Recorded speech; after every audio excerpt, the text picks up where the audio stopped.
Segunda carta a Timóteo, capítulo 1, versículo 7 diz: Pois Deus não nos deu espírito de covardia, mas de poder, de amor e de equilíbrio.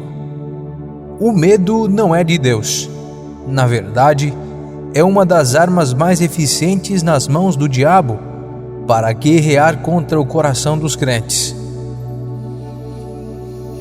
De fato, a Bíblia diz que o medo é um espírito que faz as pessoas se sentirem derrotadas antes mesmo do dia da batalha. Assim, o diabo sempre tentará cativar nossos corações com medo, sabendo que qualquer pessoa que teme é mantida cativa por aquilo que ela teme. Muitas pessoas têm medo dos sinais do fim dos tempos. Muitos dos filhos de Deus vivem com medo em relação aos dias em que vivemos. Você é preenchido com emoções temerosas toda vez que ouve falar de guerras, terremotos, fomes e desastres naturais? Jesus deixou claro que todas essas coisas farão parte dos últimos dias, tempos perigosos. Mateus, capítulo 24, do verso 6 ao 8. E ouvireis falar de guerras e rumores de guerras. Olhai, não vos perturbeis, porque é mister que assim aconteça, mas ainda não é o fim. Portanto, se levantará nação contra nação, e reino contra reino, e haverá fomes e terremotos em vários lugares. Mas todas essas coisas são princípios das dores. O que você precisa focar é em Jesus, o autor e consumador da sua fé. Você está constantemente ouvindo rumores de guerras e notícias sobre mortes, mas em vez de focar nas trevas que estão presentes no mundo, concentre-se na gloriosa luz de Jesus Cristo. Pois, se não fosse o Senhor Jesus Cristo, este mundo estaria cheio de apenas corrupção e escuridão. Estaria cheio apenas de imoralidade e escuridão. Estaria cheio apenas de maldade e escuridão. Jesus Cristo é a luz, e o mundo precisa da gloriosa luz de Jesus Cristo. Precisamos dele, meu amigo, mais do que imaginamos. Olhe para Jesus. Não se encha de coisas que lhe trarão medo, mas olhe para a gloriosa luz de Jesus Cristo e console-se com as Escrituras.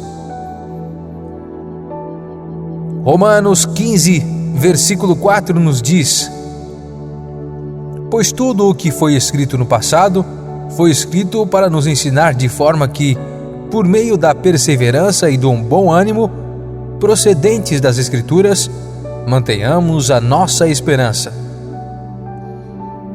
Todas as profecias registradas na Bíblia sobre o fim dos tempos e todos os eventos que o caracterizarão foram escritos para o nosso aprendizado.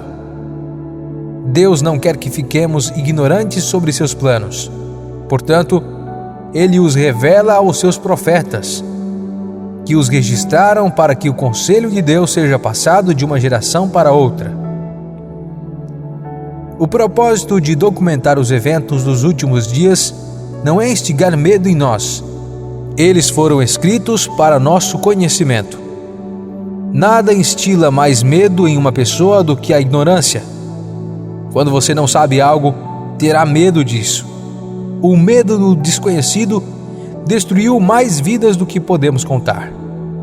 Mas Deus, em sua palavra, nos disse o que acontecerá nos últimos dias, para que possamos saber o que está acontecendo e possamos esperar por isso.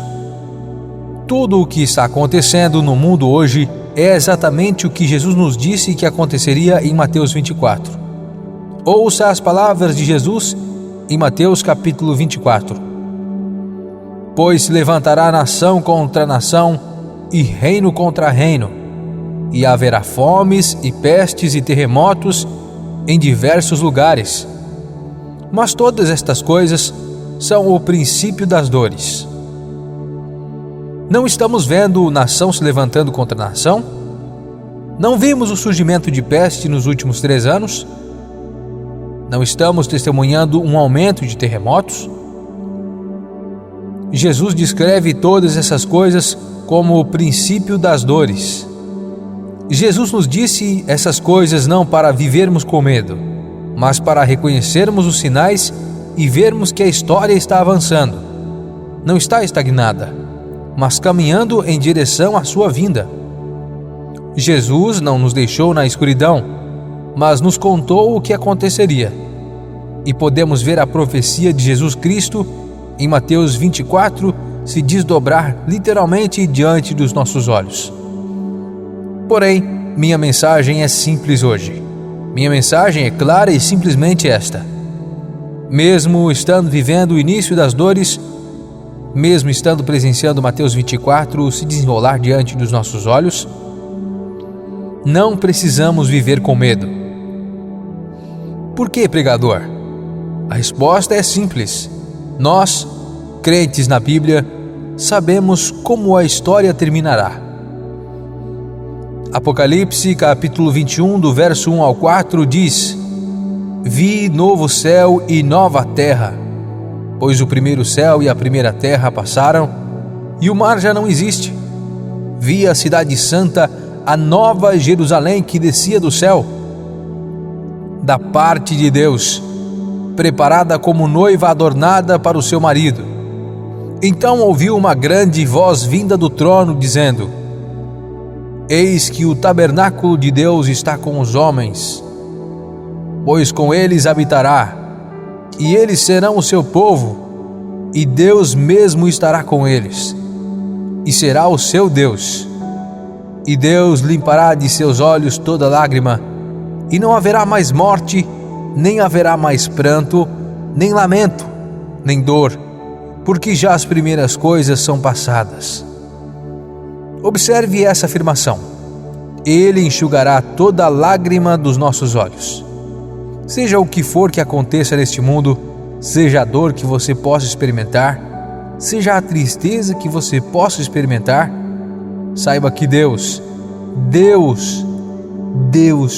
um dia enxugará suas lágrimas. Compreenda que você é escolhido e amado por Deus. 1 de Pedro, capítulo 2, versículo 9 diz: Mas vós sois a geração eleita, o sacerdócio real, a nação santa, o povo adquirido, para que anuncieis as grandezas daquele que vos chamou das trevas para a sua maravilhosa luz. Nós significamos mais para Deus do que nossos corações já conceberam. Você pode significar nada para este mundo. Você pode ser apenas um número de seguro social para este mundo. Você pode ser apenas uma estatística. Você pode ser apenas um empregado no seu local de trabalho, um empregado que poderiam substituir num piscar de olhos, caso algo aconteça. Mas para Deus, você significa tudo. Significamos tudo para Deus, e Ele está disposto a morrer por nós. Não escolhemos Deus primeiro. Ele nos escolheu e nos fez sacerdotes reais e um povo peculiar para si mesmo. Deus nos chamou das trevas para a sua maravilhosa luz. Ele nos resgatou do mundo para o seu glorioso reino. O seu medo em relação ao fim dos tempos terá fim no momento em que você perceber que Deus o escolheu por si mesmo e que você é a menina dos olhos dele. Deus não nos escolheu para nos destruir. Ele nos escolheu para que pudéssemos ser salvos e viver com Ele por toda a eternidade. Não se concentre neste mundo, concentre-se na eternidade. Por toda a eternidade, você estará em uma terra de paz. Por toda a eternidade, você viverá em um lugar onde não há recessões. Por toda a eternidade, você viverá em um lugar onde ninguém lutará para sobreviver. Por toda a eternidade, você viverá em um lugar onde não há crise de custo de vida. Deus será o seu provedor por toda a eternidade. Você viverá em um lugar onde não há guerra, nem rumores de guerra, nem ameaças de guerra. Por toda a eternidade, você viverá em um lugar onde só há saúde. Eu anseio por isso. Anseio por um lugar onde não há cemitério, um lugar onde não há morte. Esse lugar é o céu. Quanto mais o mundo se torna mais sombrio, mais eu penso no céu. Sua esperança deve estar no céu, não neste mundo. Não precisamos temer o que acontecerá conosco no fim dos tempos, se estivermos em Cristo. O medo do fim dos tempos não é para nós. Somos os amados de Deus e o seu amor expulsa todo o medo. Aquele que tem medo ainda não foi aperfeiçoado no amor de Deus. O amor de Deus não pode coexistir com o medo em nossos corações. Tudo o que você precisa fazer neste tempo final é lembrar-se do amor de Deus e seus medos desaparecerão. Deus nunca permitirá que sejamos tentados além do que podemos suportar. Ele conhece a nossa capacidade e nunca nos abandonará quando precisarmos de socorro. Hebreus capítulo 13, versículo 5 nos promete que Deus nunca nos deixará, nem nos desamparará. Em vez de temer o futuro, somos chamados a antecipá-lo com alegria, pois nós, que estamos em Cristo, seremos arrebatados para encontrar o Senhor nos ares e estaremos com Ele para sempre. A Bíblia diz que a alegria do Senhor é a nossa força, a alegria que temos de saber que só nos resta pouco tempo no mundo deve nos fortalecer para andar consistentemente com o Senhor. Assim que a trombeta soar, seremos arrebatados deste mundo pecaminoso.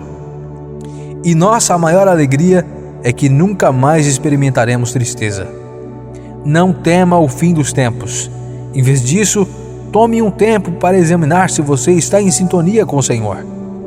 É hora de começar a se preparar para o retorno do Senhor.